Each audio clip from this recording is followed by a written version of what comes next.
Hola amigos, en el día de hoy hablaremos sobre la anatomía interna y específicamente de las obreras. Y hago esta salvedad porque vamos a ver otra presentación en donde vamos a ver las estructuras internas específicas de reinas y zánganos, que básicamente son las estructuras reproductivas y las estructuras que vamos a ver en esta presentación, salvo algunas excepciones a niveles de glándulas, pues van a ser comunes tanto para reinas y para zánganos. Bueno, comencemos. Los objetivos de aprendizaje para este video son reconocer las diferentes estructuras anatómicas internas. Ya vimos la presentación de las estructuras anatómicas externas.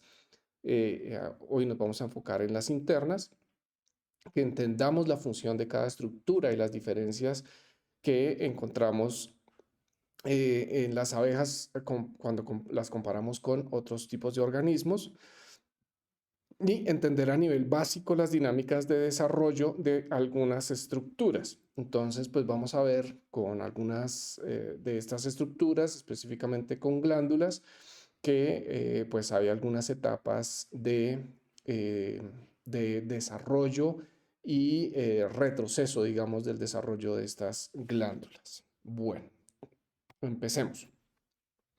Entonces, simplemente para mostrar a nivel macro cómo es las estructuras internas de una abeja, pues vemos que en la cabeza encontramos una serie de glándulas, encontramos también parte del sistema nervioso, ya de a poco vamos a ir viendo con detalle esto. En el tórax encontramos parte de algunas glándulas, encontramos sistema nervioso, parte del sistema digestivo y parte del sistema respiratorio también. Y a nivel abdominal, pues encontramos em, todo lo que tiene que ver con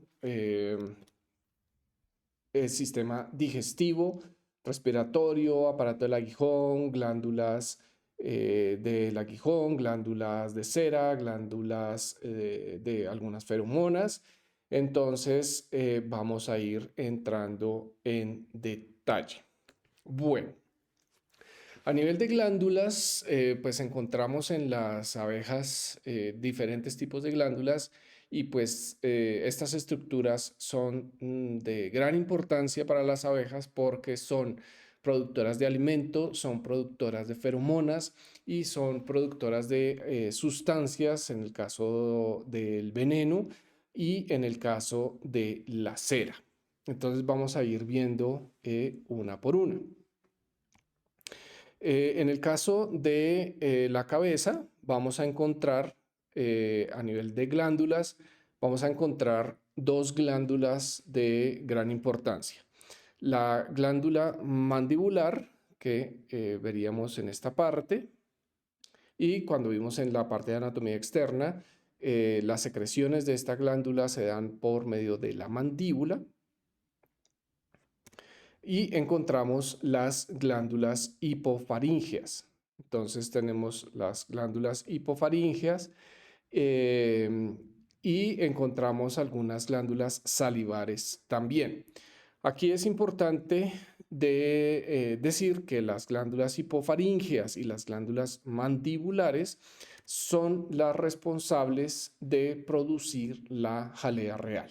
Entonces, no voy a entrar ahorita en detalles de composición de jalea real y eso lo veremos mucho más adelante, pero para mencionar rápidamente que en la cabeza se encuentran las glándulas hipofaríngeas y las mandibulares, que son las encargadas de la producción de la jalea real, de las diferentes sustancias que se encuentran en la jalea real. También encontramos las glándulas salivares y esas glándulas salivares tienen un componente en la cabeza y un componente torácico, y estas glándulas salivares son las encargadas de la producción de algunas enzimas como la invertasa, que son muy importantes en la conversión del néctar a la miel. Entonces tenemos en la cabeza, tenemos glándulas productoras de jalea real, la mandibular, la hipofaringea y glándulas salivares con un componente en la cabeza y un componente en el tórax. Entonces estas glándulas son productoras de alimento y productoras de enzimas. Aquí simplemente cabe notar que las glándulas mandibulares y las hipofaringeas, y esto es lo que veíamos en las diferentes, mencionaba en los objetivos de aprendizaje, que corresponde a el desarrollo de estas glándulas en momentos específicos, y es que estas glándulas tienen un periodo de máximo desarrollo en una etapa de edad de las obreras, que se da más o menos entre los 6 y los 12 días de edad. Entonces, en esta etapa o en esta edad de las abejas es donde se da la mayor producción de jalea real y donde las abejas están haciendo algunas actividades internas de la colmena. Más adelante vamos a ver la separación de actividades según las edades, pero para mencionar aquí, las hipofaringeas y las mandibulares entre los 6 y los 12 días de edad es cuando tienen su mayor desarrollo y están en su producción de jalea real. Después de este periodo y antes de este periodo, esas glándulas no se han desarrollado o simplemente ya dejaron de funcionar, se retraen y pues las abejas pasan a hacer otras funciones. Entonces estas glándulas no están activas de forma permanente, solo están activas en unas etapas de la vida de la abeja. Bueno, pasemos entonces al abdomen, en donde encontramos varios tipos de glándulas. Encontramos la glándula, digamos, hay muchas que podemos mencionar, pero de una relevancia importante encontramos la glándula de Nassanov, encontramos la glándula de Dufour, eh, a nivel de producción de feromonas. Nuevamente esto lo iremos viendo poco a poco cuando veamos fisiología y este tipo de cosas en las abejas para saber el funcionamiento y la función de estas feromonas. Pero tanto la glándula de Nassanov como la de Dufour son glándulas de producción de feromonas. Ahora tenemos glándulas de producción de sustancias, en el caso de la glándula de producción de veneno, que son estas estructuras. Una vez producido el veneno en esta estructura, pasa a llenarse el saco de veneno, que es un reservorio de veneno. Entonces tenemos la glándula productora de veneno y el reservorio que es el almacenamiento del veneno. Y finalmente tenemos las glándulas de producción de cera. Entonces, estas glándulas de producción de cera están en los segmentos inferiores del abdomen de las abejas. También están en su mayor actividad en ciertas etapas de la vida adulta de las abejas antes de que salgan de la colmena o hacer actividades externas. Están por pares. Entonces, en cada lado, digamos, del abdomen tienen un par de glándulas y hacia atrás vamos viendo aquí que son 4 pares de glándulas. Y estas son las encargadas de producir la cera de las abejas. Nuevamente, para adelantarme solo un poco, la activación de estas glándulas requiere de temperatura. Entonces, un comportamiento que ustedes van a ver eventualmente en campo y sobre todo cuando las abejas están construyendo sus panales es el apiñamiento de las abejas, y este apiñamiento es importante porque ellas necesitan subir la temperatura para activar estas glándulas y que estas glándulas secreten la cera. Y nuevamente, para adelantarme un poco, para producir este calor, las abejas requieren de energía y esta energía proviene del néctar, la miel o la alimentación externa que nosotros les proveemos. Entonces, estas son las glándulas que encontramos en el abdomen de las abejas. Acuérdense, estamos hablando de las obreras. Bueno, como les mencionaba, es simplemente para hacer un poco más de detalle con respecto a la glándula hipofaringea de las obreras. Se encuentra en la cabeza y está formada por racimos de pequeñas glándulas que son las encargadas de la secreción de la jalea real o de parte de la sustancia de la jalea real, porque otra parte, acuérdense, la produce la glándula mandibular y esa glándula mandibular se encuentra más o menos por acá. Pero esta glándula hipofaringea son unos racimos que se llaman acini y cada uno de esos racimitos son los encargados de producir esas sustancias. Y acuérdense, solo están activas más o menos entre los 6 y los 12 días de edad de las abejas obreras. La glándula mandibular, como les mencionaba, y esa glándula mandibular tiene su salida por la mandíbula y es la que produce las otras sustancias que encontramos en la jalea real.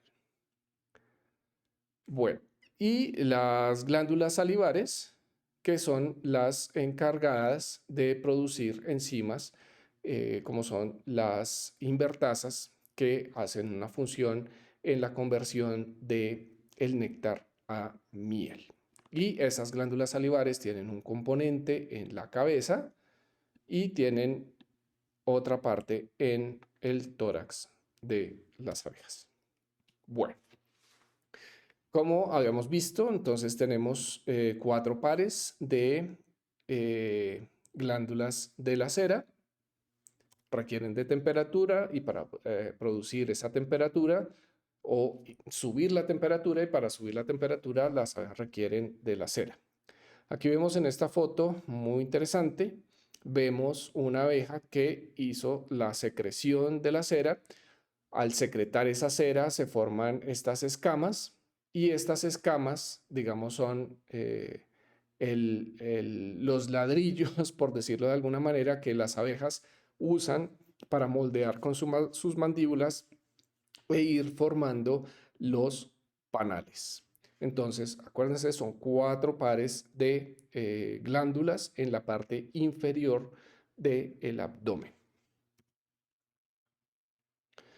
Bueno, con respecto a la glándula de Nassanov, que es una glándula que se encuentra en esta parte de las abejas, que es la parte superior del abdomen, la parte terminal, es una glándula que produce feromonas. Y esta es muy interesante porque es la glándula o la feromona de atracción de las obreras.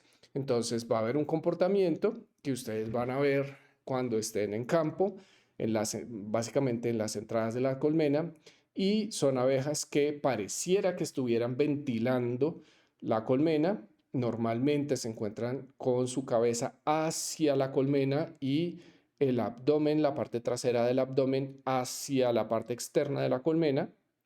De esta forma, y levantando el abdomen, exponen la glándula de Nassanov, que normalmente, como veíamos en este gráfico, cuando ellas están, digamos, sin levantar el abdomen, esa glándula se encuentra escondida, pero al levantar el abdomen exponen esa glándula y producen esa feromona.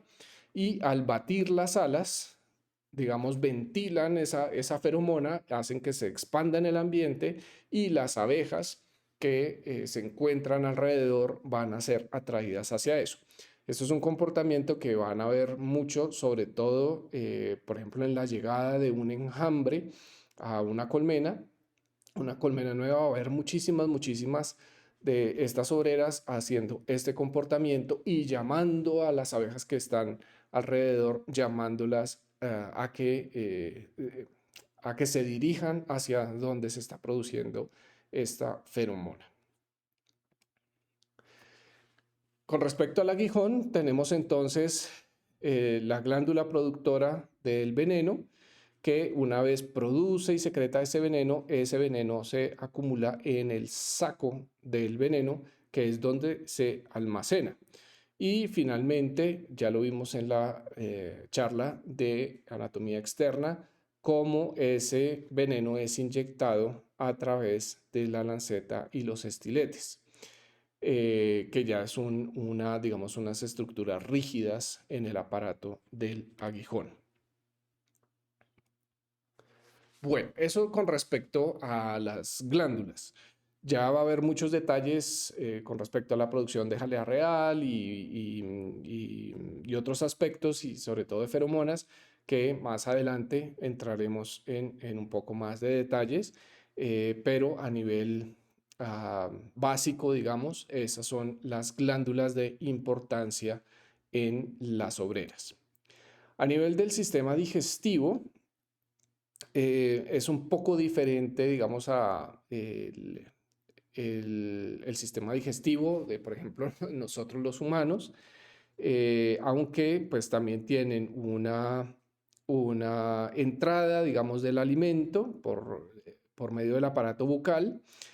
Ese alimento se mueve por, digamos, este tubo gástrico hasta lo que llamamos el buche de em, del sistema digestivo. Permítanme a ver si cambio el color.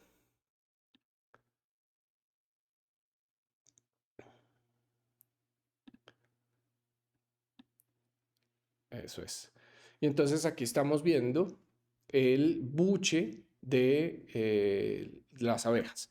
Este buche es de importancia porque es donde se almacena el néctar que las abejas recolectaron en las flores, y de esta forma, en esta estructura del buche, lo transportan hacia la colmena. Una vez llegadas a la colmena, van a regurgitar este néctar almacenado acá, lo van a regurgitar en una celda que está dedicada a digamos, a la maduración, a la recepción del néctar y a la maduración de la miel. Entonces, aquí de importancia es el buche. Más adelante del buche, pues ya vamos a tener, digamos, lo que se correspondería al intestino, que se llama, en las abejas, esa primera parte se llama ventrículo.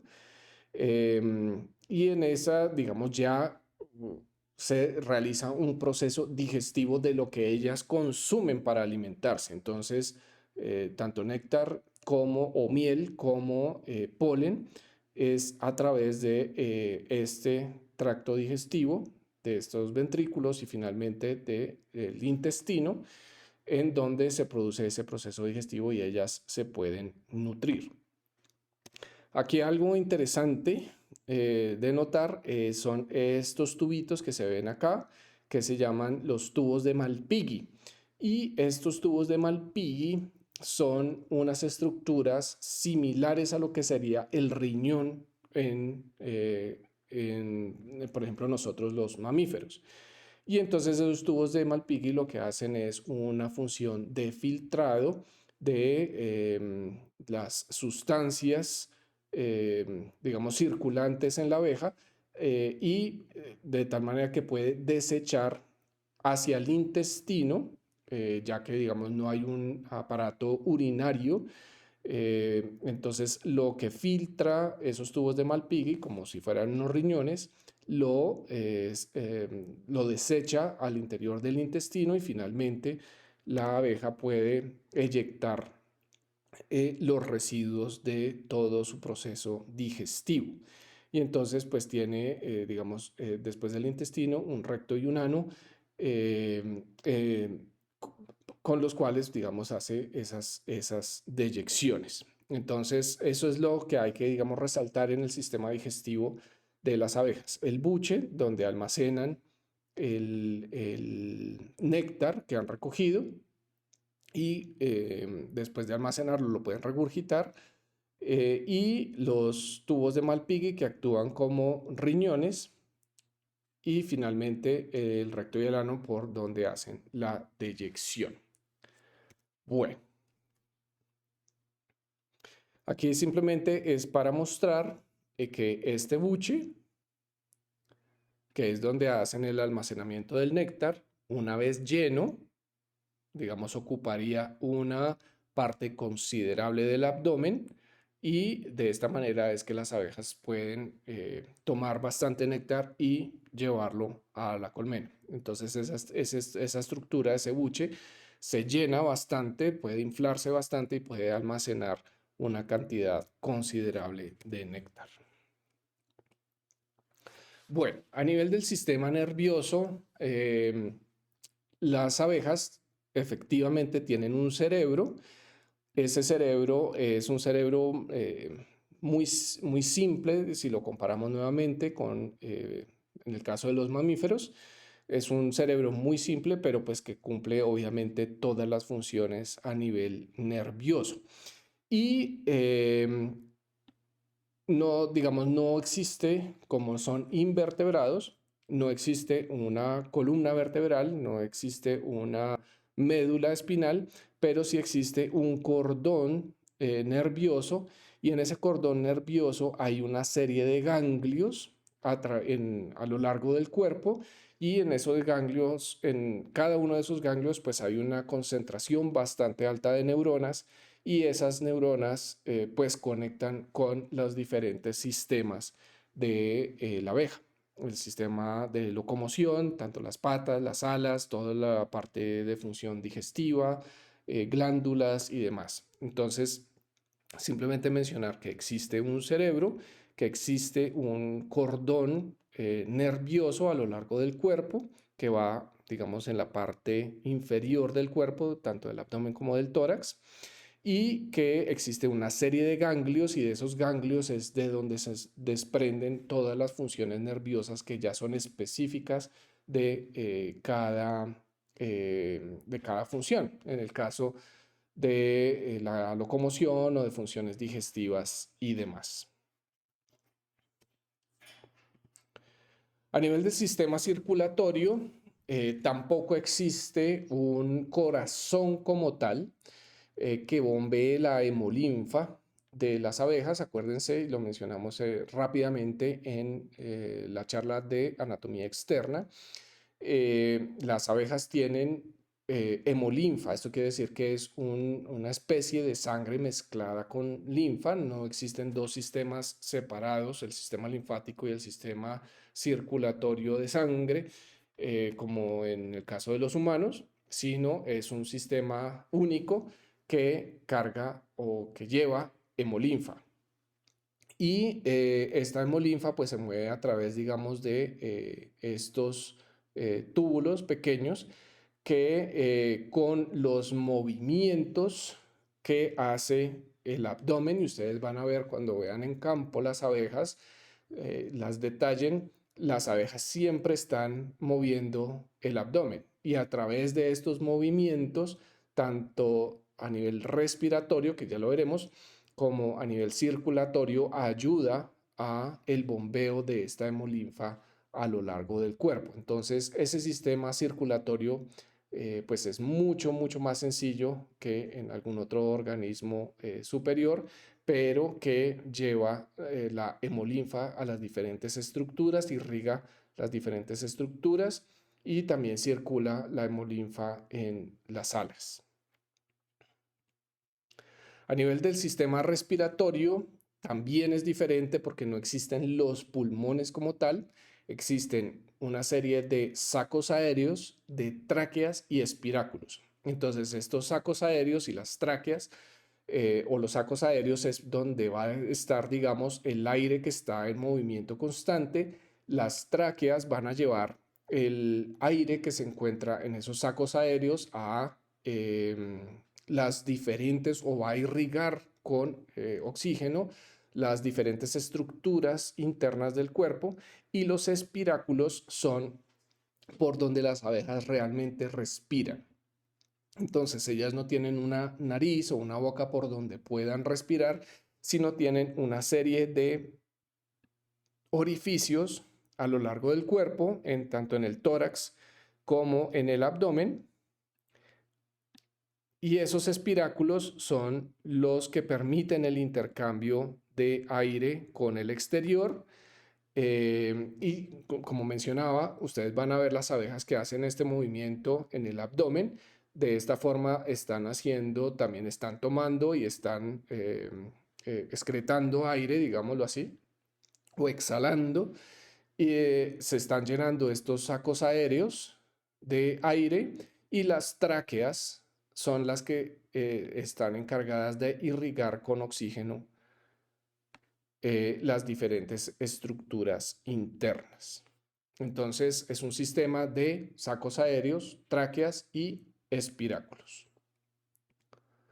Bueno, hemos llegado al final de esta charla de anatomía interna. Nos vemos en la próxima.